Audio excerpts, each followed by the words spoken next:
Hello, what up, everybody? Welcome to an episode of Conciencia Talk. I go by the name of Dramos. We're here to have some very important conversations, ones that I'm very, very excited about. First and foremost, thank y'all so much who are tuned in watching at home. We appreciate you guys. Want to let you know how important you are to be a part of this conversation and the education process. Shout out to Conciencia Collective, of course, for having these conversations, that affect the Latin community, the important ones that we all need to discuss and educate ourselves on. And of course, big thank you to the Me Too Network for providing us the platform to broadcast these ideas and just have open and honest conversations. So the topic that we'll be hitting on today that I'll be help kind of guiding you guys through is the idea that Latin culture has really made its way around the globe and is now embraced by international cultures. And we have some really amazing people on here who are going to be kind of speaking to their own experiences, their own views on some topics in the world that we're in today. So I'll start bringing on a couple right now. So we'll bring on Sarah Palafox, who is an amazing singer who specializes in regional Mexican music. So thank you so much for hopping on first and foremost. Hi, yeah, of course. Thank you for having me. Of course. I mean, listen, before I even got an email that you were on here, I have to say, I've been seeing your name, your face, your video popping up all over the place. It was incredible to see somebody who looks like you doing music like you do. I'm sure there are other people who share that same feeling. And I'm sure you provided an identity for so many other people who maybe had a similar upbringing or just Afro-Latino culture in general to kind of see that representation. So first and foremost, congratulations on all your success thus far. Thank you so much. That's for sure, a goal of mine. So hearing that makes me really. I love it. And I want to pull up a quote that you had over here and have you kind of elaborate a little bit more on it. And just also kind of talking about why you stand in solidarity with the Black Lives Matter movement and just the importance of ending racism and why you think it's so important to have a voice and speak on that. What my quote, really reflects for me is just that, I've been in situations, for example, a personal situation, my grandma's funeral. There was a lot of family members that didn't talk to each other, for years. And I sang a song for my grandma, and just looking out, everybody was crying. Like, I mean, this side of the family, that side of the family. And I feel like that's just what music can do. And, another thing is a lot of my video was posted on a lot of predominantly Black pages, and just seeing so many Black people saying, I don't know what you're saying, but I love it. Or like, I don't even know what you're singing, but like I'm vibing. And, and I feel like music is like the one thing that I can say like can create unity and, bring different cultures together. And I mean, that's just, the beautiful thing about music. And I feel really honored to be able to, have this platform where I can share my experiences and, hopefully get some people to change their perspectives and just really join forces and uniting and, fighting the same battles, because that's what we're doing. Absolutely. I love that. I love that you said that a lot of Black platforms, posted you, and those are probably ones that wouldn't have traditionally covered Latin music, but now you are bridging that gap and really showing people, that this is an open dialogue, that Latin culture just isn't for one type of person that looks a certain way as the media has portrayed it for so long. That there are so many various voices and faces in this culture, and it's amazing to embrace it. And at the same time, you don't necessarily have to speak Spanish to be moved by our culture, to be moved by, the feeling that you get when you hear somebody like yourself, singing this beautiful music that maybe traditionally a lot of people wouldn't have listened to otherwise, but they just love it because you're talented. So it's amazing the conversation you're starting with music, like you said, Yeah, no, yeah, for sure. I love that. So we're also going to bring in Julissa Arce, who's an activist and an author, who's an expert on this to keep us in line as well, I feel like as well. How are you feeling today? I'm doing all right. It's Friday, so I'm looking forward to the weekend, some downtime, because this work can be heavy, and so it's important to take breaks. Thanks for asking, by the way. Of course, and you're absolutely right. But I love also, first of all, the representation that's happening in this room right now is incredible. But, you know, I love that you're so passionate about this topic, but you aren't an Afro-Latino, you know, by the appearance, right? So people would not expect people like myself or yourself to be so outspoken, but you are, and you talk about these different hard topics and you tackle them. I mean, so what for you do you think? Why do you feel it's so important to have the Black Lives Matter, you know, conversation? Why you're standing in solidarity with that movement, and also the importance of ending racism and having conversations like the one we're having today? Yeah. So just a point of clarification, because case is not clear. I'm not Afro-Latina. I mean, I think so. I just want to say that, because I think maybe the way that you said it may have made it seem like by appearance I'm not, but like I identify as, and right. And I'm not, but I do very much stand in solidarity with all Black people, not just Latino Black people, right? And I think when you talk about like the Black Lives Matter movement, I think it's just really important to remember a couple of things. One is that for a very long time there has been solidarity between the brown and Black communities. There's also been tension between the communities. But I think that at every step of the way, there have been people who have said, it doesn't make any sense that we're fighting amongst each other, because ultimately the only thing that it does is it keeps white supremacy intact, and it keeps only white people in power when the rest of us are sort of fighting for what I like to call the scraps. And so that's been really important for me to remember. You know, and at the same time, like, I am so grateful that the Black community has done so much work, like arduous work, to bring forward and to continue to shine a light on issues of police brutality and police violence, because it's an issue that affects the Latino community, whether it's, you know, Afro-Latinos in the Latino community, unlike brown Latinos in the Latino community, right? One of the things that I have not been able to get out of my mind is the story of Andres Guardado, who was killed in Gardena when two police officers, one of whom shot him 5 times in the back while he was running away. And so those issues affect both of our communities, and they can look a little different. So this solidarity is not about erasing the very real ways in which we each experience the world different, right? Like I don't experience the world in the way that Sarah experiences the world, right? Like no one's ever questioned me about, are you Latina? Right? Like usually it's actually like when I say like if somebody asks me where I'm from and I say I'm from San Antonio, Texas, they'll be like, well, where are you from? Right? Because they assume I'm not from here. But when I say I'm Mexican, people are like, oh yeah, of course. Right? So like so I think it's important just to keep in mind that just because you stand in solidarity with someone and just because you fight alongside someone, that it doesn't mean that you embody their struggle, but that you can empathize with it regardless. Right. So. Absolutely. I love the way you put that. Yeah. Empathy. And I'm actually curious before we move on. You said something. You said the Black community has done such a good job at putting in this work and starting these conversations.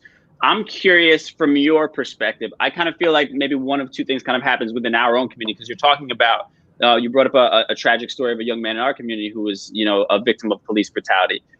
Why do you think that we don't see a lot of those stories kind of reaching to the top in the same way we might have seen a Breonna Taylor or a George Floyd? And obviously, a tragedy is a tragedy. I'm not saying one is more than the other just because I might identify more one with other, you know, physically. But is it that we are not, as a community, doing a great job of coming together and uplifting those voices? Or is it B, that we're being buried, our voices are being buried by the media and society in general? Yeah, I mean, that's a complicated question, because so I think a couple of things. I think it goes back to what I was saying about like thinking that like there's only room for so many stories, and therefore like if a story of if this one story is getting attention, that means this other stories aren't getting attention, right? But I think so. A couple of things. One, I think that our community, like, we need to do a better job of spotlighting those types of stories when they happen. When the story of when the tragedy of Andres Guardado happened, I literally was like looking at every single Latino organization to see if they had put out a statement, to see like, you know, were they putting like justice for Andres Guardado, like were they encouraging people to sign the petition to give to the GoFundMe, and like literally no Latino organizations had done it.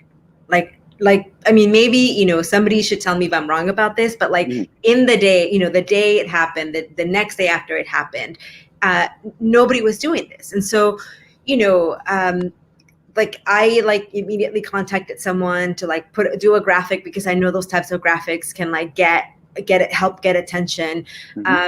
And because then the mainstream media doesn't always cover our stories, I started doing this thing on Fridays called Las Noticias. And so on Las Noticias, I talk about stories every single Friday about stories that are not getting covered, right?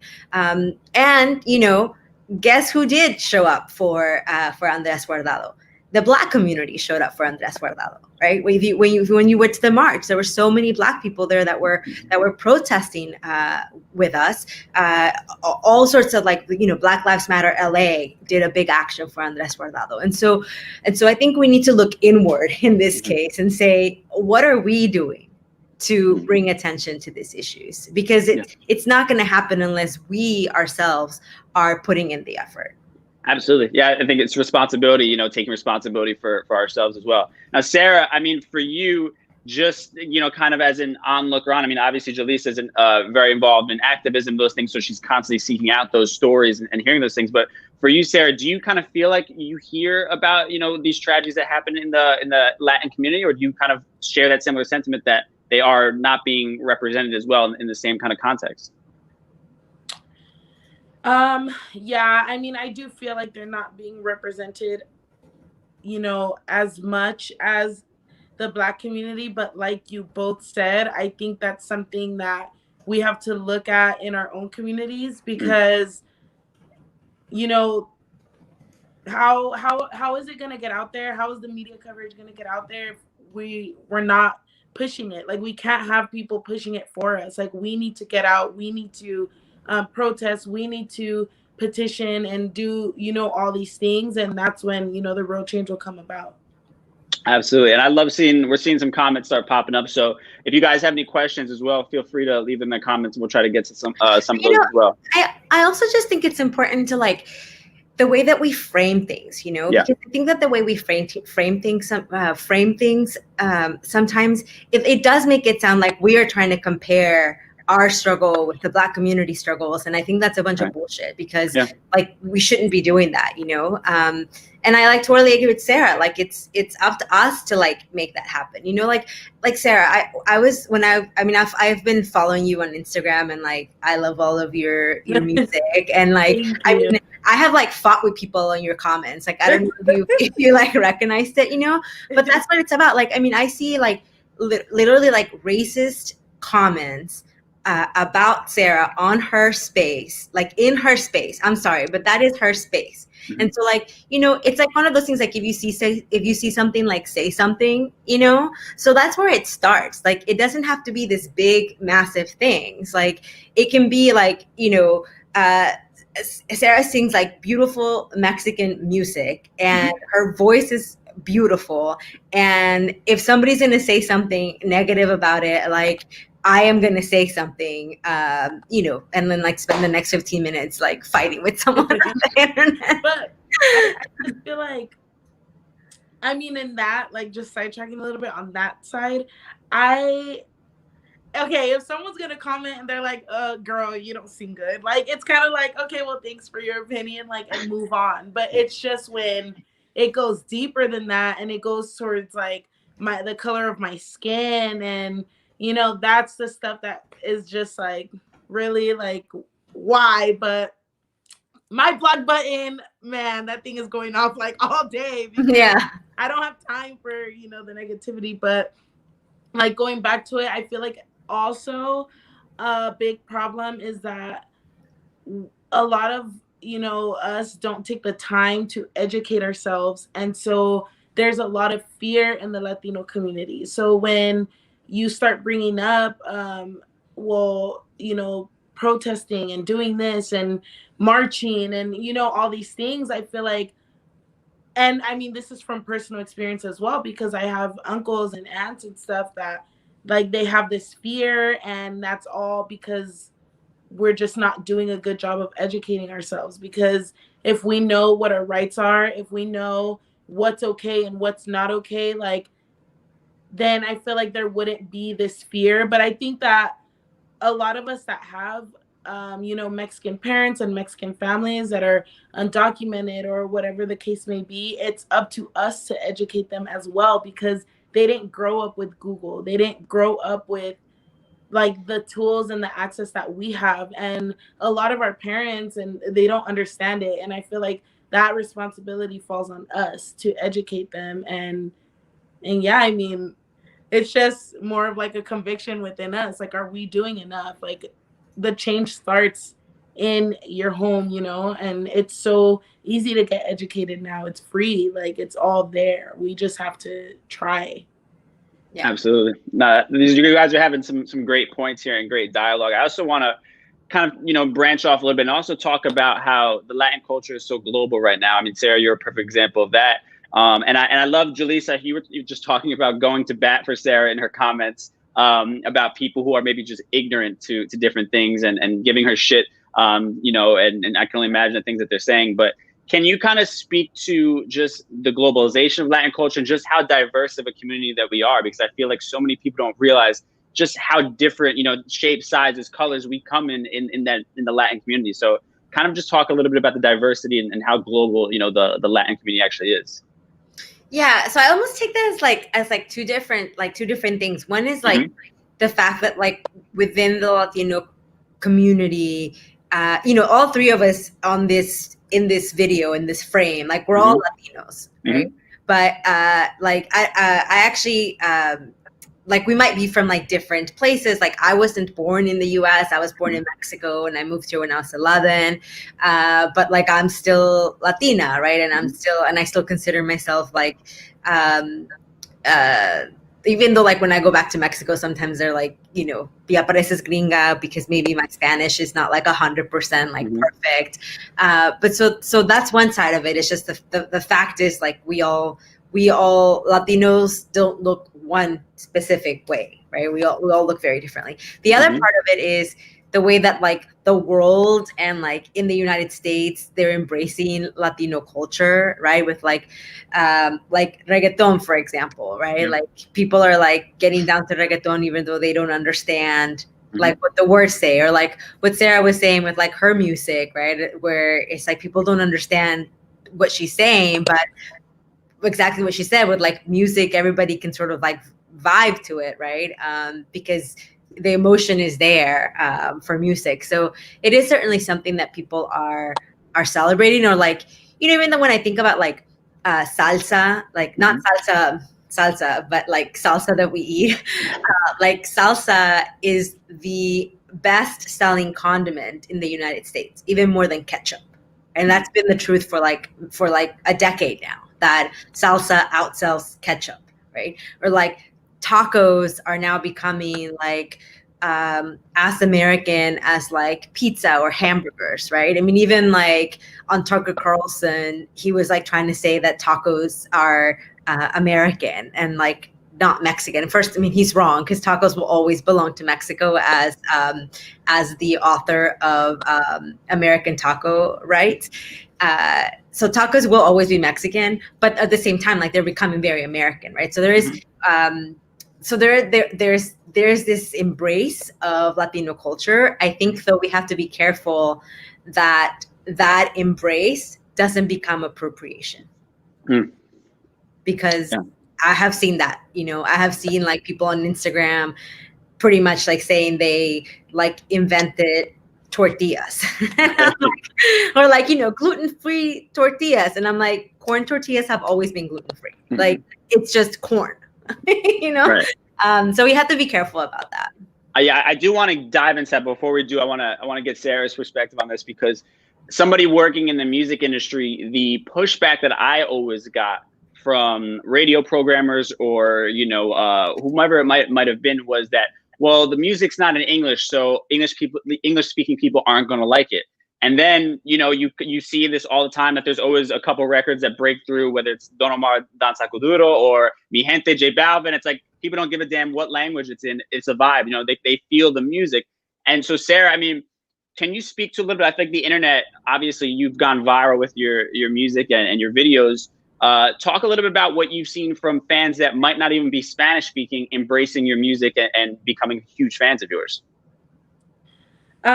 It's crazy because just like a few weeks ago, I went to this mini mall by my house with my friend, and this Black lady walks up to me. She's like, "Oh my God, like, are you that Black girl that sings in Spanish?" And I was like, "Yeah." And then she was like, "Oh my God, girl." She goes, "I don't even understand what you be singing, but I love it." And she was like, "I followed you right away. Like, I wish you the best in your career," and asked for a picture. And it was just like, dang, like I was so like humbled and honored and just shocked. And I mean, that just proved to me that like music just can reach so many people and just bring so many so much change and bring so many people together. And yeah, I mean, that's just like the goal. And that's like amazing that people that don't even speak Spanish at all, like they vibe with it. And I just feel like Latinos, like that's something that every Latino should be proud of. It shouldn't be like, oh my God, you're stealing our culture, or because I've gotten that, like that I'm appropriating or that I'm just trying to benefit off the, you know, culture. And I mean, that hurts because like I know that it's not true, but it's just also ignorance. It's people that don't take the time to actually read into my story. But yeah, I mean, music is so amazing, and I mean, the reach is crazy. Absolutely. I mean, so let's stay on the topic of appropriation a little bit. Sarah, I want to stay with you just from a music perspective. We do see it a lot, and I mean, this isn't throwing any shade, but like Black Eyed Peas' new album is basically a Latin album. They just took every big Latin artist on there, and now they've revamped their career as such. And I don't know how much, you know, they've given back to the community, how much research they've done, whatever the case may be. So I'm not here to speak to that. But what is your feeling when you see, you know, artists that aren't of the culture making these kinds of records and then just taking the big names from that? Is it something that bothers you, something that you're okay with, something you encourage? I'm just curious from your perspective as a Latin artist. I'm very passionate about the Latin culture. That it's like, it's my life. I don't know, like that's a hard one because at the end of the day, nobody knows like what people's true intentions are. So I can't sit here and say like, wow, this is what they did, because like you said, like we don't know how much they contribute back. Like there are a lot of artists that aren't public about their good deeds. Like they don't post everything that they do or everything they give to. I just think it's a personal thing. I think that if your intentions are good, like you truly love the culture, you truly appreciate the culture, you want to learn about it, and it just like touches your heart, then I see nothing wrong with it. Like that's amazing that, you know, the Latin culture is spreading, and it's even, you know, people that don't even speak Spanish. And if you go, you know, I've seen a lot of restaurants, I've seen a lot of soul food restaurants that are in there playing Selena, and I'm just like, wow, like that is so amazing. Absolutely. And Jaleesa, I'm going to come to you next, but last thing I want to ask Sarah on just the topic of music in this kind of context is if you were being approached, let's say by a big pop artist, English speaking artist, do you feel like you would want to do a little bit of background research or have a conversation with them before you agreed to do some sort of collaboration? Like you would want to make sure that they're not just trying to take, or what would be kind of your thought process when it comes to that? Oh no, yeah, for sure. I would want to do my research. I mean, obviously you don't know people's intentions, but a lot of people have patterns that you can really see if you just take the time to do a little research. So yeah, I mean, that's definitely something that I would do. I love that. So Jaleesa, on the other side of things, you talked about how we have to be careful of appropriation, right? And you're talking about people claiming that tacos are American and things of that nature. I guess my question would be, how do we protect our culture, but then also not sort of hold it so close to us that we block everybody out as well? You know what I mean? Because I think you have to walk that fine line, because then we end up getting to the same space where, you know, we're also becoming the enemy at that point of blocking people out from sharing and being, you know, getting together, and the idea of unity and it not mattering your color of your skin and where you're from and all those things. So how do you think you kind of walk that line? Yeah. I mean, so there is a fine line between, like I said, like between like embracing a culture and like appropriating it, Columbusizing it, right? Yes. That's like white people discovering something all of a sudden. So I actually don't, like when you're talking about like the Black Eyed Peas, I'm like, yeah, cool, awesome. Like I love them as artists. I'm glad that they're embracing Latino culture. And I'm glad that like, if Latino culture is the way that they're like, I don't know that they need to relaunch their career, because like they're the Black Eyed Peas, but you know, commercial-wise, they I mean, you know more about music than I do. You know, music. Right. They're not hard up for money, is what you're saying, though. Yeah, I agree with that. I'm like, fine. Like, if Latin culture is gonna help them, then fine. Like, do it. You know, I think I'm more like sensitive when it's. I mean, to be totally transparent and honest, like I'm much more concerned when like white people are doing it. You know, like when Justin Bieber is all of a sudden like famous for Despacito, you know, like that's when it bothers me most. Or did that specifically bothered you? I mean, I love the song. It bothered me when then he was like making fun of it, you know, when he was like at the club, like making fun of the song. Oh, right. Yeah. You know, that bothered me a lot, because I'm like, what the hell? Like, you don't get to like benefit from it and then like make fun of it, you know? Right. Absolutely. That bothered me a lot. And I think the thing that really bothers me though, when it comes to this like embracing versus appropriating, is when people try to act as though they invented something, like as though, you know, the thing that drives me crazy is when it's like, when white people do it, all of a sudden it's cool to do it. All of a sudden it's acceptable to do it. When we do it, is like unprofessional, or just like, I'll give you an example, right? Like wearing like big hoop earrings. Like wearing big hoop earrings at the office was like not an acceptable thing before, right? And then like white girls start wearing big hoops at the office, and all of a sudden it's okay. You know, that's the stuff that I mean about like them making it like now it's okay. And that's where I think we need to, and that's where I mean like being careful with things. Like another example, recently there was this high-end clothing brand who literally stole designs from indigenous communities in Mexico, like clothing designs. And they didn't give any credit to the indigenous communities where they took the designs from. They didn't compensate any of the indigenous women who designed these things. But all of a sudden, you know, there was a tiny little design on a shirt, and like that shirt was $400. Meanwhile, you know, you have tourists that go to Mexico and like want to haggle with somebody for a shirt they want to buy for $20. Like that's the stuff where I think it's disrespectful to the culture. Listen, like if, you know, Marc Jacobs or some other Yvette Saint Laurent wants to do a whole line celebrating indigenous culture, like awesome. Let's actually give credit where it's due. Let's actually pay the people the money they deserve. And then I'm cool with it. You know, then you're doing it in a way that is genuine. Another just really quick example, like, you know, we're talking about like, Hispanic Heritage Month ended, whatever, the 15th, that's yesterday, right? I'm like, no, Hispanic Heritage Month is like every day, and we'll see, right? Like we'll see after. So we'll see now, from now until next Hispanic Heritage Month, what brands are still putting Latina models on their with their clothes on. What brands are still having Latino spokespeople? What brands are still inviting the three of us to go perform at their thing or to go talk at their thing when it's not Hispanic Heritage Month? Right.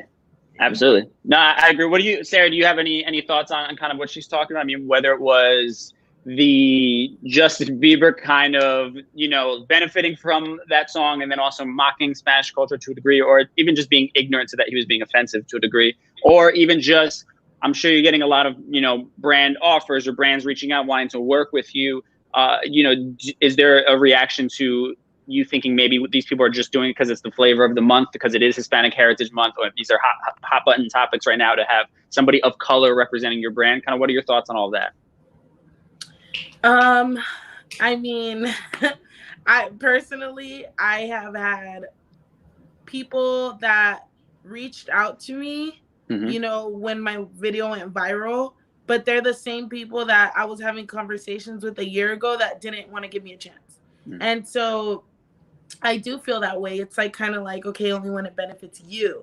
And I feel that way with like just a lot of things, like even the Black Lives Matters movement. All these big companies and corporations were adding the little hashtag to, their bags, or adding the hashtag to their website and this, but then it's like, okay, but like 2 weeks pass by and then it's just silent. And it's like, okay, well, now that the media isn't covering, as much protests or as many this or that, it's like then all of it stops. Like all the fight, all the, drive that you had for this movement, and it just goes away. And so that's really frustrating, just because it's kind of hard to know, like, okay, especially because of the time frame, like of when my video went viral. It just makes me wonder sometimes, like, I wonder if I didn't sing and I didn't go viral. I wonder if it was just me and my story and I went to all these different places. I wonder who would actually give me a chance versus now that all these, people are reaching out, which I totally appreciate. And again, like, it's no shade at all. It's just something to think about, Absolutely. And I want to, you guys touched on a lot of things. I want to focus in on one part. We'll start with Sarah. And this keeps going back to the Instagram hate and comments and all these different things that Jaleesa referenced. But do you think personally, where do you fall in this whole thing? That is it your job, or do you feel a responsibility to maybe educate people outside of our culture? We're specifically talking about our white counterparts here. Do you feel like it's your job to educate them on your history and even just the history of Latin culture and why this whole thing that you're doing makes sense? Or do you kind of feel like it's something that they should be doing and seeking out on their own, and that's it? No, I for sure think it's my responsibility, because even when I was little, we used to live in this apartment complex, and there was just kids of all different colors, sizes, like, everything. And we all got along. So for me, sometimes I would hang out with, I remember this girl that I would hang out with, and she was Latina. And I heard her mom one time say, like, no quiero que te juntes con la negra. And I mean, for those that don't understand, it means I don't want you to hang out with the Black girl. And so I heard that, and to me, I was like, I was little, and I was like so confused, like, well, why? Like, what did I do, So then now as an adult, I see that situation, and it's like that little girl, where however she might have grown up to be, if that's the example that she was raised with, it's like, dang, like, can I really be mad at you for being ignorant? So that's where I feel like it's my job to step in and be like, okay, like, explain this and explain that. And I feel like I've done it, and I feel like there's people that have changed their perspectives and people who have taken the time to understand, and there's people that have reached out. Like, I had a girl in high school, it was a Black girl. God, she made my freaking high school miserable. She would always make fun of my hair, and my parents, like, they adopted a Black baby, and they did their best to educate themselves on my hair and my skin and this and that. But at the same time, like, they couldn't afford the special, like, hair care that a Black girl needs, and so she would make fun of me all the time. And recently she reached out and she was like, I just want to apologize to you. I was so ignorant and I didn't understand. And she's like, I read an article on you and it really went into detail on, like, the things that you went through. And I just wanted to apologize. And I mean, to me, I can never stay mad at a person like you, like, that came to me like that and apologized, like, and admitted that they were wrong. I can never hold a grudge or be mad. Like, that's my goal, is to educate people and, to change their perspectives. But at the same time, it does get a little bit frustrating, because I feel like when, the whole Twitter went viral, I did post the screenshots of the racist comments that I was getting from the Latino community, because that video was posted on, like, one of the, meme pages for Latinos. And so mostly all of those comments were from Latinos. I posted that and I did receive a lot of backlash. And there were a lot of Latinos coming for me saying, okay, well, when Black people, were attacking the street vendors, like, why don't you post about that? Like, why don't you, you're only talking bad about Latinos. So whose side are you really on? And so I get comments like that. And it's just really frustrating because those racist comments, like, that happened to me. And like, ever since I was little, people have to understand. I mean, I grew up with my family that's Mexican. My tia's Mexican. Like, my cousin's Mexican. Like, I didn't really speak English that well. So a lot of my friends at school mostly were Mexican. And so a lot of the hate that like I've gotten throughout my life, I just feel like it ties more to the Latino community because that's what I've been around the most. And so it was kind of me trying to share the anti-Blackness in the Latino community because it's something that I have personally went through. And it was never like, oh, I'm choosing this side over the other side. Those situations and the tension that, arose from those videos that came out, like, that's super disappointing. And it's just, I don't see it as, okay, we'll defend the Blacks then. Okay, we'll defend the Latinos. To me, it's just like, okay, we all need to cut the bullshit and just, like, God, like, we are fighting the same battle. Like, there's so many people against us already. Like, why do we continue to do it to ourselves? And I feel like it's on both parts, and both sides need to just I don't like, it's hard for me to put myself in like a racist person's shoes because my parents just raised me with so much love and no judgments and no, none of that. So when I really try and understand these people, like, I really can't sympathize or empathize with them at all. But the best I could do is just put articles out and just try and educate people. And I mean, I take the criticism as well. When I get comments like that, I really ask myself, like, okay, well, what can I do to make it better, to bring awareness to, because I'm not like, okay, well, you guys are wrong. Like, I know what I'm doing. Like, I know, like, I don't do that either. I do appreciate the criticism from all sides because I just, there's other perspectives that I don't see and I'm willing to, Absolutely. I love it. Well, thank you for sharing that story. First of all, I know that there's probably people watching, somebody who's going to watch these things that can see themselves in you and knowing that they're not the only one going through that. I'm sure it's incredibly inspiring and moving to be able to have somebody else out there who is making something of their lives and doing such great things. So thank you for sharing that. And I want to kind of get on the topic. You brought up something about feeling some hate from your own community, and that's a very difficult thing. I know that for me, growing up, I was called the gringo by my cousins in Puerto Rico when I would go over there, and it was this weird thing because when I was back home in New York and Jersey, it was kind of like, all right, well, your parents speak Spanish, so this is a weird, they don't know what to make of you. I look white, my parents are Spanish too. I never really knew where to fit in. I had to kind of create, as I got older, what I felt being a Latino meant to me, So I'm curious for the two of you guys, and we'll start with Jaleesa. What does being Latina mean to you? Or what makes you Latina? What I mean, I am that's the thing. It's like I think this question is like an existential one. I am. It's like I am Latina. And I think I am Mexican. I don't know. I mean, I was born in Mexico, so very clearly I am Mexican. I was born in Mexico. But I don't think that being born in Mexico is the only thing that makes you Mexican. Right? Like, there's Mexicans all over the United States. Los Angeles has the second largest populations of Mexicans like anywhere in the world, like the Los Angeles greater area. What makes me Latina? I don't really know how to answer that because it's not like, my hair makes me Latina, or like my skin makes me Latina, or my name, or the fact that I speak Spanish. Like, none of these, there's not like a checklist that you're like, okay, if I check these boxes, that means I'm Latina. I think Latina is something that each of us defines for ourselves.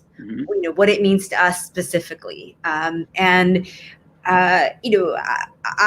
love being Latina. I love being Mexican. I love everything about my culture, whether that's the food that we eat, the music that we sing, that we dance to, the fact that like our families are so close, you know, sometimes like son bunche de metiches, but like I still love them. I love sort of those familial, you know, ties. And so to me, like all of those things make me Latina and make me Mexican. So I don't think there's like one set of I don't think there's a rule for what makes a person Latino or Latina. Like I think each of us just has to define it for ourselves. Right. And what do you think, Sarah? I want to get your perspective in a second, but what do you think, Jalissa, about this idea of like not being Latino enough, right? Like not speaking Spanish makes you're not Latino enough if you don't speak Spanish. If you don't know about, you know, specific intricacies of your culture, you're not Latino enough. Like, what do you think about this idea that people try to put on you that you're not Latino enough, so to speak, or Latina enough?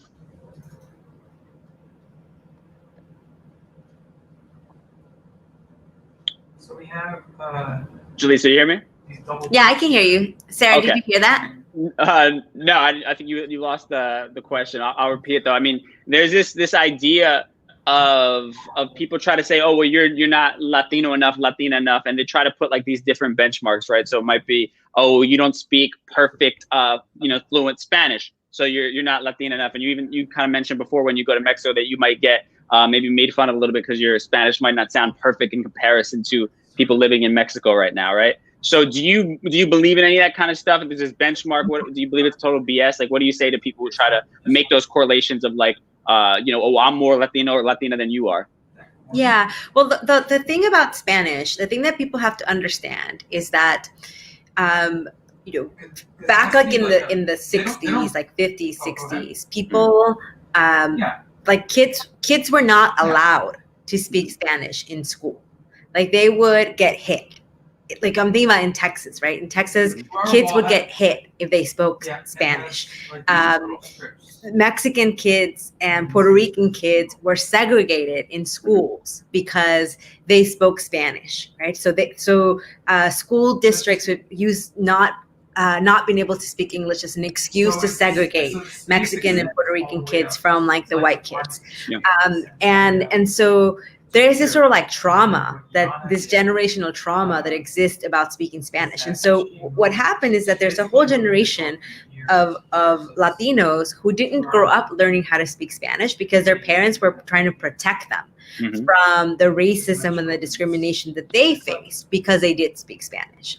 So there are like real reasons why the language has been lost for many Latinos, right? So it's not just like you were lazy, you didn't want to learn it. Like there were real reasons why parents didn't teach their kids Spanish. And then, you know, I think part of it for me is also thinking about how sometimes people just want to have these like purity tests. And I'm like, first of all, like Spanish is the language of our colonizer. So that's, you know, let's start there. And secondly, like, are you speaking Nahuatl or like another indigenous language for you to judge the fact that like someone doesn't speak Spanish? You know, no. Most of us don't. And so I think it's kind of silly to use Spanish as the litmus test for whether someone is Latino or not. You know, I love speaking Spanish. I love the fact that I can communicate in two languages because there are certain things that don't translate. Like there isn't a word in English, you know, so I love the fact that I can read in Spanish and think in Spanish and like write love letters to my husband in Spanish. You know, they're sexier that way.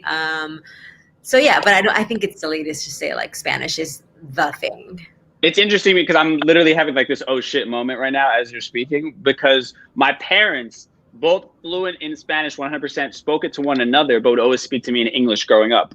And now as you're saying that, I'm kind of maybe learning the sort of, you know, method to their madness to a degree. My mother, as a teacher in the Bronx, you know, saw ESL classes and saw, you know, English as a second language for anybody who doesn't know what that stands for, but saw the disadvantage that those kids were at in public schools, you know, where they really only could communicate with the people that were in their class, these kids were when they were younger. So I think probably made it a point that I knew English as my first language to go to school and all those different things.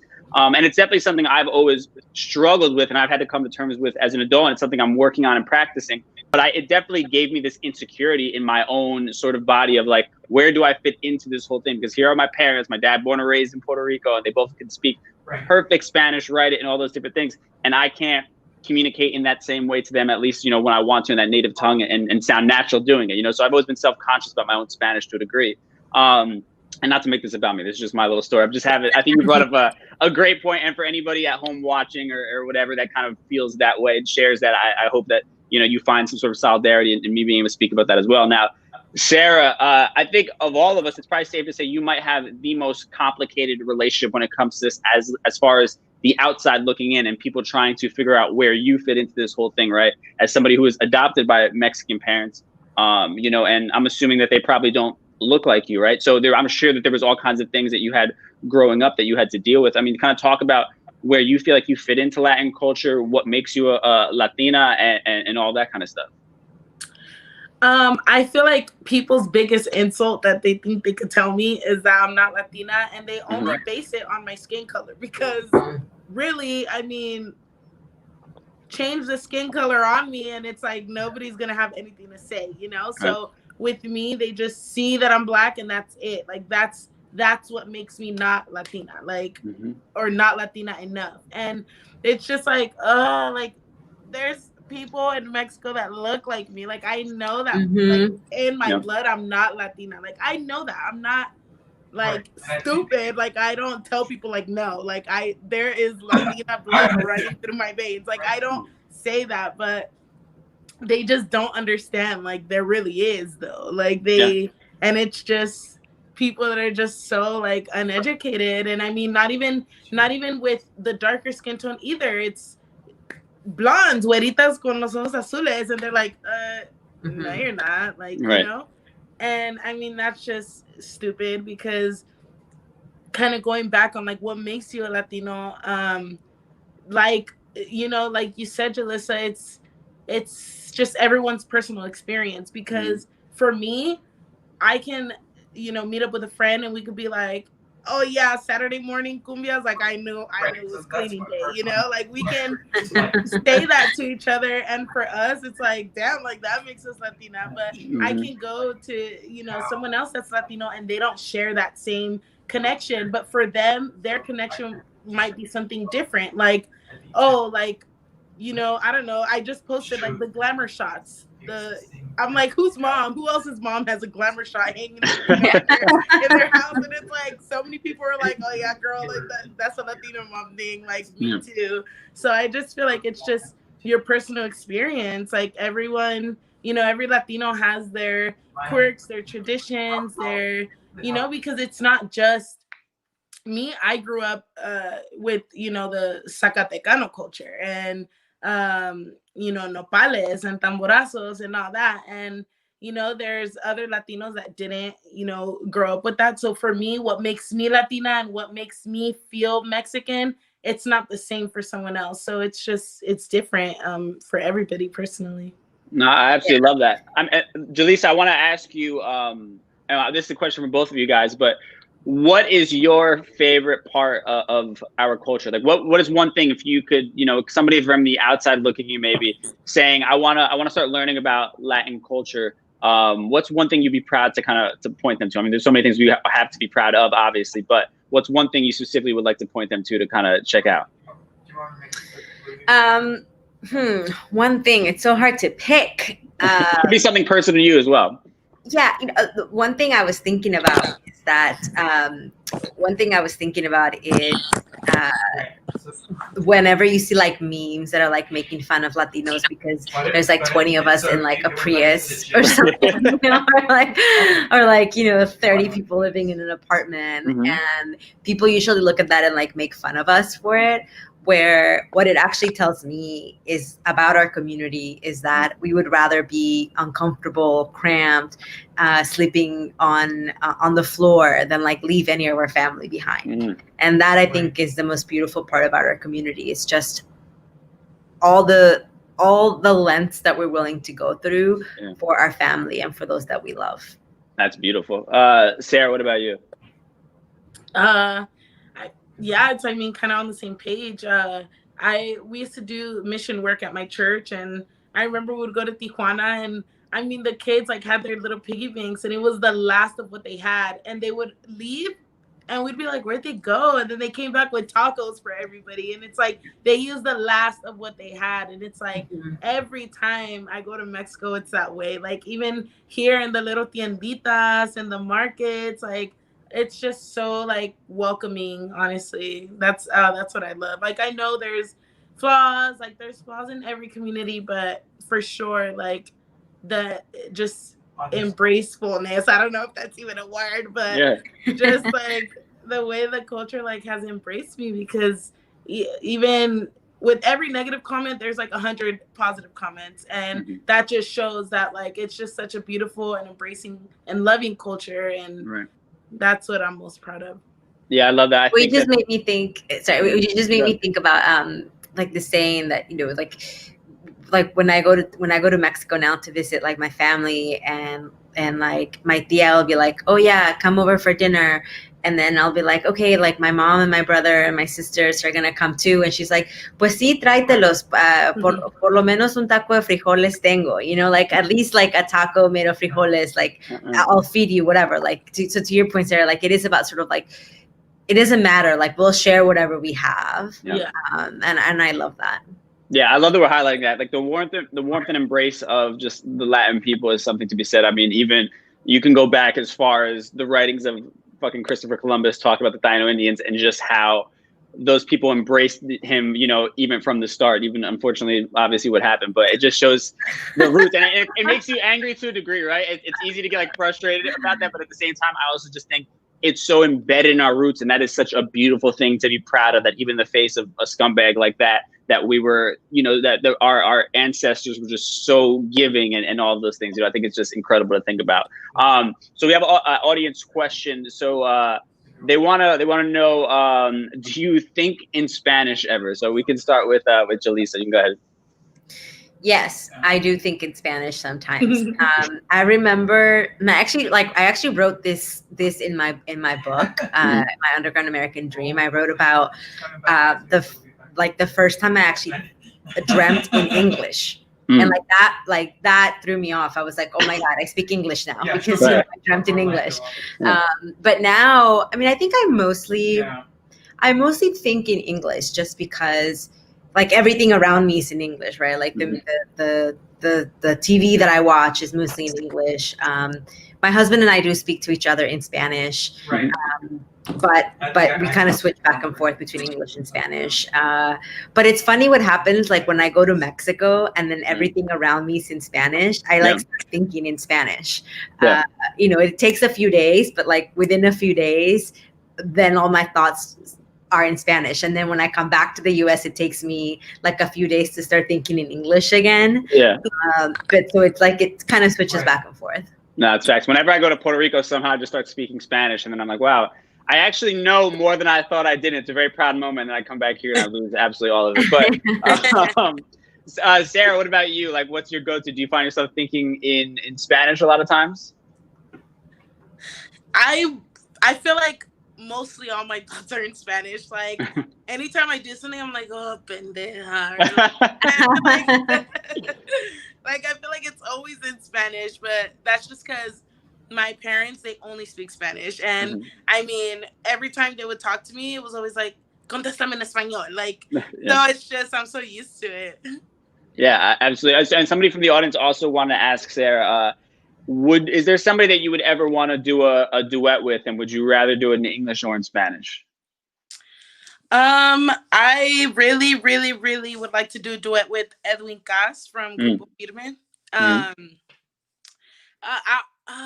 I think my preference would be to do it in Spanish just because of the, you know, genre that they do. But I'm not close to doing music in English. For sure, it's very hard to kind of hide my accent when I sing in English. That's been like a lifelong thing, but I mean, it's something I'm open to. Absolutely. I love that. That's incredible. I mean, so we're having such an amazing just array of conversation. I'm enjoying this so much. One last thing I did want to touch on quickly, Jaleesa, we're kind of running out of time a little bit, but you did have a quote that we wanted to kind of have you expound upon a little bit. So you were saying that you were talking about cancel culture essentially, right? So the quote was, when we do that, we're canceling an identity that some of us who aren't white Latinos do find a connection with and a sense of belonging. So can you expound a little bit about that topic and that conversation you were kind of having when it comes to cancel culture? Yeah, and so I was referring specifically to one of the producers and I were just like, we're having like a text conversation, and what I was referring to is this idea of like canceling Latinidad. And so there's this whole like Latinidad is canceled or something like that. And what I was referring to is that I think we need to be careful when we talk about canceling Latinidad, because there are people like myself who are not, I'm not a white Latina, right? I'm not a Black Latina. I am indigenous because, like, not just because I did a DNA test and like my DNA test is like I'm 75% indigenous, It's not just that. Like, I know I am, like I wear it on my face proudly. But I have a hard time saying I am indigenous because I didn't grow up in an indigenous community. Right?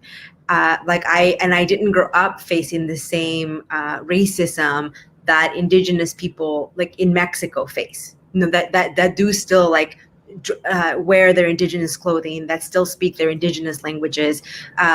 They do face a lot of discrimination in Mexico, and because I did speak Spanish and because I grew up, I didn't grow up super poor when I grew up in Mexico.